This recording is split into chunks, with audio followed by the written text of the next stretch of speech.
परम आदरणीय समस्त भगवत कथा के रसिक श्रोतागण, जय श्री राम, जय हनुमान। आज वीडियो के माध्यम से रामचरितमानस के अरण्य कांड में प्रभु श्री राम ने माता सबरी को कौन कौन सी नवधा भक्ति का उपदेश दिया, उस प्रसंग पर चर्चा करेंगे हम। अतः मन से सुने और ज्ञान मार्ग के माध्यम से अपनी आत्मा के तार परमात्मा से जोड़ने का सदैव प्रयास करते रहें।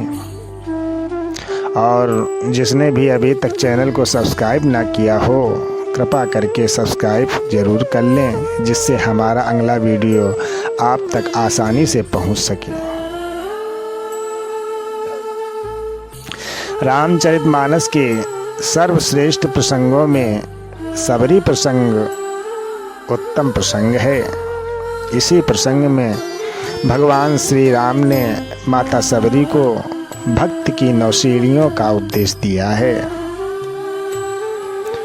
जंगल में रहने वाली सबरी भील जात की स्त्री थी, जिसे सांसारिक मोह माया और प्रपंच से क्रमशः ऊपर उठते हुए जीवन मुक्त परमहंस अवस्था तक पहुँचाने का मार्ग स्वयं प्रभु श्री राम अपने श्री मुख से बता रहे हैं।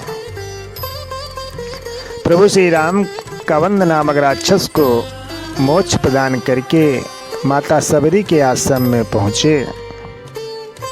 सबरी ने श्री राम को घर में आए देखा तो मुनि मतंग के वचनों को याद करके अति प्रसन्न हो गई और कमल सदृश नेत्र, विशाल भुजाओं वाले, सिर पर जटाओं का मुकुट और हृदय पर वनमाला धारण किए हुए सुंदर सांवरे और गोरे दोनों भाइयों के चरणों से लिपट पड़ी।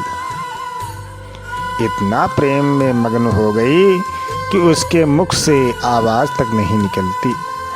बार बार वह चरण कमलों में से नवा रही है कि सादर जले ले चरनी पखारे, पुनि सुंदर आसनी बैठारे। सादर जले ले चरनी पखारे, पुनि सुंदर आसनी बैठारे। फिर उसने जल लेकर आदर पूर्वक दोनों भाइयों के चरण धोए और सुंदर आसन पर बिठाया। अत्यंत ही रसीले और स्वादिष्ट कंदमूल फल खाने को दिए। फिर वह प्रभु के सामने हाथ जोड़कर खड़ी हो गई और बोली कि मैं किस प्रकार आपकी स्तुति करूं, मुझे तो स्तुति करना भी नहीं आता। कि अधम से अधम अधम अति नारी, कि अधम से अधम अधम अति नारी, तिने मैं मति मंदे अघारी। कि मैं तो जो अधम से भी अधम हैं स्त्रियां, उनमें भी अत्यंत अधम हूँ और उनमें भी मैं, हे प्रभु, मंदबुद्धि हूँ। कहे रघुपति सुन भामिनी बाता, मानहु एक भगति करनाता। तब प्रभु बोले कि हे सुंदरी सुन, मैं तो केवल एक भक्ति का ही संबंध मानता हूँ। जाति पाति कुल धर्म बड़ाई, धन बल परिजन गुण चतुराई। भगतहीन नर सोही कैसा, बिनु जल बारिद देखूं जैसा। हे सुंदरी, जाति जाति पाति कुल धर्म बड़ाई धन बल कुटुंब गुण और चतुरता, इन सब के होने पर भी यदि मनुष्य भक्ति से रहित होता है तो वो मुझ में वैसे ही दिखाई देता है जैसे जलहीन बादल दिखाई पड़ता है। प्रभु श्री राम ने प्रकार की भक्ति का उपदेश देते हुए कह रहे हैं कि प्रथम भगति संतन कर संगा, दूसरे रति मम कथा प्रसंगा, दूसरे रति मम कथा प्रसंगा। कि पहली भक्ति संतों का सत्संग, श्रेष्ठ जनों के जिस सत्संग से जड़ता, अज्ञानता, मूढ़ता आदि समाप्त हो जाती है, वह सत्संग सर्वोच्च कोटि का सत्संग होता है। संत भी वही होते हैं जिनके पास बैठने मात्र से ही हमारे अंतःकरण में ईश्वर के प्रति ललक जिज्ञासा पैदा हो जाए, वही संत है। ऐसे संतों का सत्संग करना ही पहली भक्ति है। दूसरी रति यानी भक्ति मम कथा प्रसंगा, भक्ति का साधना का सबसे सरल व सुलभ मार्ग है भगवान की लीला प्रसंगों का चिंतन व गुणगान करना। मन को भगवान के स्वरूप में लीन करने का इसमें जबरदस्त शक्ति है। इस भक्ति का एक श्रेष्ठतम उदाहरण है राजा परीक्षित। राजा परीक्षित द्वारा अपने जीवन के अंतिम क्षणों में श्रीमद् भागवत कथा को सुनकर मोक्ष को प्राप्त होना।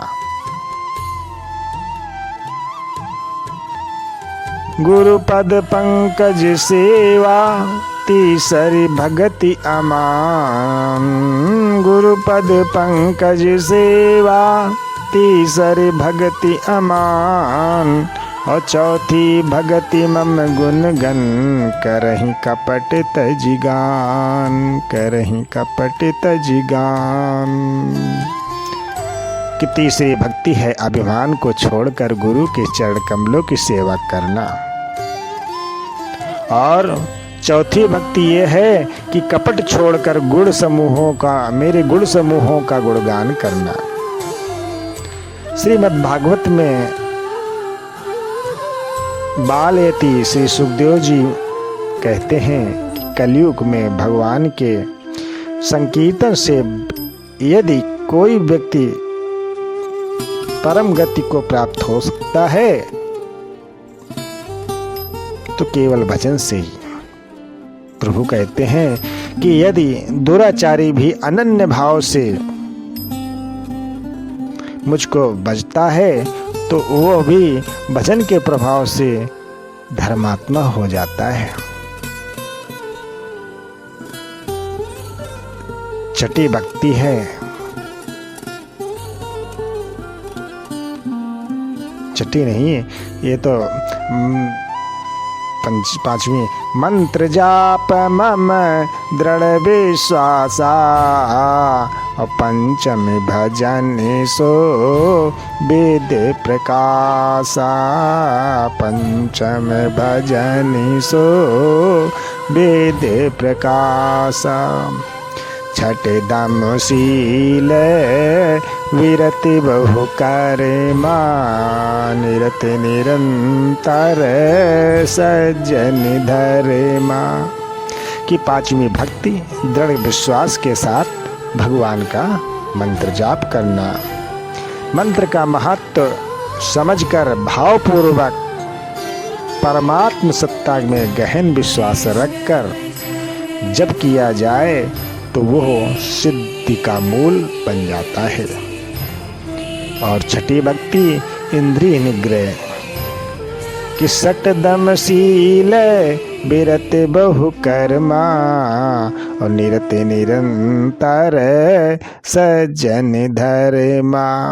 इस भक्ति में प्रभु श्री राम ने शील की चर्चा की है। अश्लील का उल्टा है शील, और शील अर्थात शालीनता। जब पति पत्नी सद्गृहस्थ के रूप में परस्पर सहमति से, आपसी सहमति से और संयम पूर्वक जीवन यापन करते हैं तो इसे शील व्रत कहते हैं। अमर्यादित काम को भी मर्यादित ढंग से करते हुए जीवन यापन करना ही शील व्रत का पहला चरण है। सातब समय मोहि भय जग देखा, सातब समय मोहि मैं जग देखा, मोते संत अधिक कर लेखा, आठम जथा लाभ संतोषा, और सपनों नहीं देखहीं पर दोषा। सातवीं भक्ति है कि संसार के प्रत्येक जीव में परमात्म भाव से देखना, अर्थात मेरे स्वरूप को देखना। गीता में भगवान श्री कृष्ण कहते हैं कि जो भी व्यक्ति मुझे सर्वत्र समव्याप्त देखता है और सबको मुझ में देखता है, उसके लिए मैं अदृश्य नहीं बल्कि सर्वत्र दिखाई देता हूँ। उदाहरण के तौर पर जैसे सोना एक धातु है, उससे बने सभी आभूषणों जैसे अंगूठी, कंगन, हार इत्यादि अलग अलग रूप में दिखाई देते हैं, परंतु सुनार को सभी आभूषणों में केवल सोना ही सोना दिखता है। उसी तरह सच्चा भक्त सभी को प्रभु और प्रभु को सभी में देखता है। आठवीं भक्ति है यथा लाभ संतोषा। आठवीं भक्ति है यथा लाभ संतोषा, सपने नहीं देखें परदोषा। सपने नहीं देखें परदोषा, यानी जो कुछ मिल जाए उसी में संतोष रखना और स्वप्न में भी किसी भी पराये में कोई दोष ना देखना। नवदा भक्ति का अंतिम सोपान। नवम सरल सबु सन छलहीना, नवम सरल सबु छलहीना, मम भरोसे ही हरस न दीना। नौ मोह एकौ जिनके होई, और नारी पुरुष सचराचर कोई, नारी पुरुष सचराचर कोई। नवी भक्ति है सरलता, सबके साथ कपट रहित बर्ताव करना, वह हृदय में परमात्मा पर पूर्ण भरोसा रखते हुए किसी भी स्थिति परिस्थिति में खुश रहना, वह कभी दीन भाव से अपने को ना देखना। इन 9 भक्ति में से जिनके पास एक भी भक्ति होती है, हे सुंदरी, वह स्त्री पुरुष जड़ चेतन कोई भी हो, मुझे सबसे प्रिय है। सोई अतिशय प्रिय भामिनी मोरे, सकल प्रकार भगति दृढ़ तोरे। जोगी वृंद दुर्लभ गति जोई, तो कहूँ आज सुलभ भय सोई। इसलिए हे सुंदरी, मुझे वही प्रिय है जिनके पास इनमें से एक भी भक्ति होती है। फिर तुझ में तो सारी भक्ति है, इसलिए जो गति योगियों को भी दुर्लभ है, वही गति आज तेरे लिए सुलभ हो गई है। मेरे दर्शन का परम अनुपम फल ये है कि जीव अपने सहज स्वरूप को प्राप्त हो जाता है। मम दर्शन फल परम अनुपा, जीव पावै निज सहज स्वरूपा।